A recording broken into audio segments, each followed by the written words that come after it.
మీ చేతిలో ఎప్పుడు ఈ డమరుకం ఉంటది. అంటే మీ వేషధారణ గూడా చాలా డిఫరెంట్‌గుంటది. ఏంది అంటే దీనికేమన్నా అంటే ఒగ్గు కథ చెప్పేటోళ్ళు ఇట్లుండాలి అని ఉన్నదా? లేకపోతే మీరు ఇట్లా సాంప్రదాయం పాటించాలని జెప్పి ఈ వేషధారణ పాటిస్తున్నారా? బాగా మారింది. అంటే పద్ధతులు మారినాయి. హ్మ్. ఆచారాలు మారినాయి. హ్మ్. డ్రెస్సింగ్ విధానం మారింది. హ్మ్. అయినా గూడా నా మెడకెందుకు గవ్వ కట్టుకున్నా నేను ఇయ్యాల? మీరు ఖచ్చితంగా కట్టుకుంటారది. ఎప్పుడైతే పట్నాలు చేస్తామో ఇట్లాంటి హ్మ్. ఇంటర్వ్యూలల్లా ఈ గవ్వ ప్రాశస్త్యం గురించి చెప్పాల్సిన అవసరం నాకుంటది. నేను ఈ గవ్వ చేతిలో పట్టుకున్నానంటే, మెడకు కట్టుకున్నానంటే కాళ్ళకి చెప్పులుండొద్దు. హ్మ్. ఈ డమరుకం చేతిలో పట్టుకొని ఊపేటువంటి అంటే మోగించేటువంటి సందర్భం ఏదైతే ఉంటదో హ్మ్. అప్పంచెల్లి నీ కాళ్ళకు చెప్పుండొద్దు. హ్మ్. నువ్వు సాత్వికమైనటువంటి భోజనమే చెయ్యాలె. అడ్డదిడ్డంగా నువ్వు భోజనాలు చేసి మద్యానికి బానిసై, లేకపోతే మాంసానికి బానిసై, లేకపోతే ఒక మగవకో బానిసై ఈ డమరుకాన్ని పట్టుకునేటువంటి అర్హత కోల్పోతారు. అంత నిష్టగా ఏసుకోవాలంటే. నిష్టగుండాలది. ఆ! నిష్టగుండాలి. హ్మ్. ఇప్పుడు నా వేషధారణ అమ్మ ఒకటి. హ్మ్. కళాకారుడంటే మంచి చెప్పేవాడు నా హ్మ్. ఉద్దేశంలో. హ్మ్. మంచి చెప్పేవాడే కళాకారుడు. హ్మ్. మంచికి, చెడుకు తేడా చెప్పేవాడు కూడా కళాకారుడు. కళాకారుడే. సో, నా మాట మీరు వినాలంటే, నేను చేస్తున్న ప్రదర్శన మీరు చూడాలంటే, చూసి ఆస్వాదించాలంటే, నేను వేషధారణ ఒక చేయాల్సిందేనమ్మా. ప్రత్యేకత ఉండాలి. ప్రత్యేకత ఉండాలి. హ్మ్. సో, నా తలకు ఈ తల రుమాలు కట్టుకున్నాను. హ్మ్. రుమాలు కట్టుకోకపోతే ఎనకట నెత్తులు పెంచుకునేటోళ్ళు మా వోళ్ళు పెద్దలు. హ్మ్. నెత్తులు పెంచుకుంటలేరు ఇప్పుడు. జుట్లు కట్టుకునేటోళ్ళు. జుట్లు కట్టుకునేటోళ్ళు. ఆ! జుట్లు అవును. కట్టుకునేటోళ్ళు. శిఖలేసుకునేటోళ్ళు. సిగలేసుకునేటోళ్ళు. ఇప్పుడు కూడా కొంతమందికున్నారు. చూషినా నేను ఇప్పుడు గూడా ఉన్నారు. చాలా మందిని జూషినా. హ్మ్. ఇప్పుడు సమ్మర్‌కి గూడా ఇప్పుడు పైసలు లేనోళ్ళున్నారు. అదే. కొబ్బరి నూనె పెట్టుకుందామంటే సమ్మర్‌కు పైసలు లేనోళ్ళున్నారు. ఒగ్గు పూజారుల దాంట్ల. కటింగ్ చేయించుకుంటున్నారు. మరేం చేత్తాం? అందుకే తలపాగా కట్టుకుంటున్నారు. తలపాకు కట్టుకుంటున్నారు. హ్మ్. కాబట్టి ఒక వేషధారణ అంటే ఈ చిలుక రుమాలంటారు దీన్ని. ఇంకోటి తెల్లయి చుడతారు. హ్మ్. కళావతి రుమాలంటారు దాన్ని. హ్మ్. తర్వాత చేతికి పువ్వంచుంటది. హ్మ్. దండగడియం, బోలుగడియం, ముంజేతి కడియం, దామర ఇప్పుడు మొలతాడు ఒగ్గు కథ చెప్పేటప్పుడు అవన్నీ అవన్నీ యేసుకుంటారు. యేసుకుంటారు. హ్మ్. కుడికాలుకు బేడి, ఓహ్! తర్వాత కుడికాలు రెండో వేలుకు మెట్టె, ముక్కు నత్తు, హ్మ్. కొనకపోగు, పేలం పోగు ఇవన్నీ ఉండాలి. మీరివన్నీ యేసుకుంటారా? కథ చెప్పేటప్పుడు యేసుకుంటాం. యేసుకుంటాం. ఆ! కథ చెప్పేటప్పుడు తప్పకుండా యేసుకుంటామమ్మా. ఓకే. ఇక కొంతమంది యేసుకున్నోళ్ళ గురించి నేనేం చెప్పలేను. హ్మ్. పాపం ఆర్థిక స్తోమత కావచ్చు. అంటే అవన్నీ గావాలన్నా కొంతమందికి మళ్ళా ఆర్థిక వెండి స్తోమత కొనాలంటే పైసలు కావాలి కదమ్మా. అన్ని వెండియే పెట్టుకోవాలి. అంటే మీ గురువెవరు? మీ ఇన్‌స్పిరేషన్ ఎవరు? ఈ ఒగ్గు కథకు సంబంధించి? మాకు ఆది గురువుగా మల్లన్నని కొలుస్తాం. హ్మ్. మాకెవ్వరికైనా. హ్మ్. డాక్టర్ చుక్కా సత్తయ్య గారు గూడా ఒక ఇంటర్వ్యూలో చెప్పిండు. మీ గురువెవరు అంటే మల్లన్న దేవుడు. మల్లన్న దేవుని తర్వాత చుక్క సత్తయ్య గారి గురువు బండి నరసయ్య గారు. చుక్క సత్తయ్య గారు మీ తాతగారు. మా తాతగారు. హ్మ్. మా తాతగారి కంటే నా గురువుగా హ్మ్. నేను చెప్పడానికి ఎక్కువ ఇష్టపడుతుంటా. ఇష్టపడతారు. ఎందుకంటే నేనివాళ చెప్పేటువంటి ప్రతి జ్ఞానవంతమైన మాటలు, అర్థవంతమైన మాటలు గూడా ఆయన దగ్గర నుండి నేర్చుకున్నవే. అంటే ప్రశ్నించాలే. మన సాంప్రదాయానికి ఏదైనా ఆటంకం కలిగినప్పుడు ఖచ్చితంగా ప్రశ్నించకపోతే మన కులంలో ఉట్టి వృధా అని చెప్పిండు నాకు. మనకు ఒగ్గు కథ అంటే ముందుగా గుర్తొచ్చే పేరే డాక్టర్ చుక్క చుక్క సత్తయ్య గారు. సత్తయ్య గారు. అవును. చుక్కా సత్తయ్య గారి యొక్క గొప్పదనం ఏందంటే నాటకీయ విలువలతోటి ప్రదర్శన చేసింది మొట్టమొదట ఆయనే. ఆయనే. అవును. అద్భుతంగా జనరంజకంగా కులహద్దులలో ఉన్నటువంటి ఒగ్గు కళను హ్మ్. సాంప్రదాయానికి భంగం కలగకుండా, దాని ఆత్మ చెడకుండా హ్మ్. బీరప్ప కథను మాణిక్యపురం నుండి మలేషియా దాకా అద్భుతంగా జనరంజకంగా మెప్పించి, ఒప్పించి ప్రదర్శన చేసినటువంటి గొప్ప మేధావి.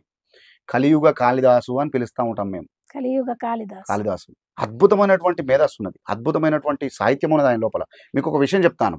మాంకాలమ్మ గురించి ఆయన తపస్సు చేసిండు. హ్మ్. 12 ఏళ్ల వయసులోనే. హ్మ్. దొడ్లే పశువుల పాక ఉంటది కదా! దొడ్డి హ్మ్. అంటారు. పశువుల హ్మ్. దొడ్డి అంటారు దాన్ని. ఆ! పశువుల దొడ్డి లోపల ఒక మూలకు అమ్మవారిని నిలుపుకొని శిలనే హ్మ్. ఒక రాయిని తెచ్చి అమ్మవారి మీద అంటే శిల శిల్పంగా మారేదెప్పుడు? అంటే ఉలి దెబ్బలు చేసుకోవడం ఉలి లేకపోతే దెబ్బలు ఆ శక్తి తిన్నప్పుడే. ఇయ్యాలి గదా! హ్మ్.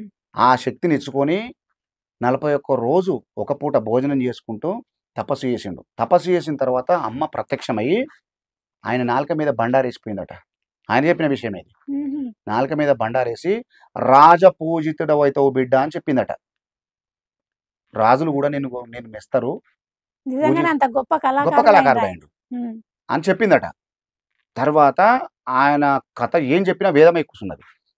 ఆయన ఒక పాట రాసిండు మాంకాలమ్మ మీద. హ్మ్. అద్భుతమైన పాట. ఎంత గొప్ప పాట అంటే నిజంగా ఇటు పండితులకు, అటు పామరులకు ఇద్దరికి గూడా అర్థమయ్యే రీతిలో చెప్పిండాయన. ఆ పాట ఒక 2 లైన్లు తప్పకుండా చెప్తా. మాకోసం. కాళీ మాయమ్మ ఓ జగదంబ ఓ జగన్ మాత నిన్ను భక్తితోడ ప్రార్థించుచుంటినమ్మా.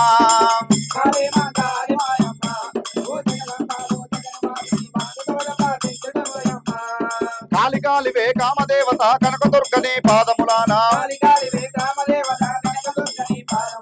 శరణు శరణుమని వేడిన వారుల కరుణ తోడ కాదించినవమ్మ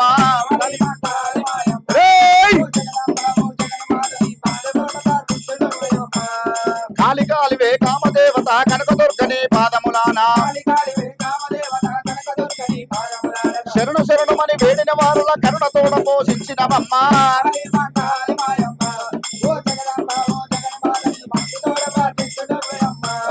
దుష్టరక్కసుల దృంచుట కొరకై భీమ పరాక్రమ భీకర రూపిణి చండికాంబ త్రిశూలవేణి వై అవని లోపల పువ్వులు చూపినవు కాళీమాయమ్మ వస్త్రయుగ్మయ కోపవీతములు పట్టుమూట జరుతారు వస్త్రములు కోపవీతములు పట్టుమూట జరుతారు వస్త్రం సల్వటత్తముల సన్నపురవికలు కనకదుర్గని కాను కలివిగో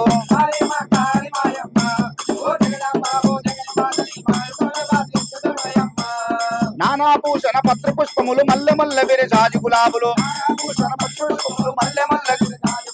మరువంబులు పురు వేరు దవనము అందమైన వనమాలలు నీకు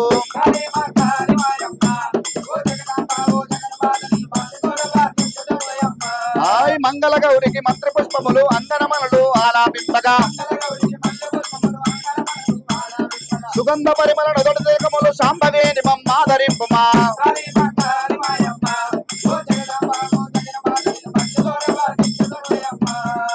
ఇలా ఒక్కొక్క వర్డు మంగళ గౌరికి మంత్రి పుష్పములు అంగనమనులు ఆలాపింపగా సుగంధ పరిమళ నొదటి తిలకములు శాంభవేని మమ్మాదరింపుమా అంటే సర్వసాధారణ జనులకు దాన్ని గురించి ఆరాధిస్తే ఒక 2 రోజులు పడుతుంది.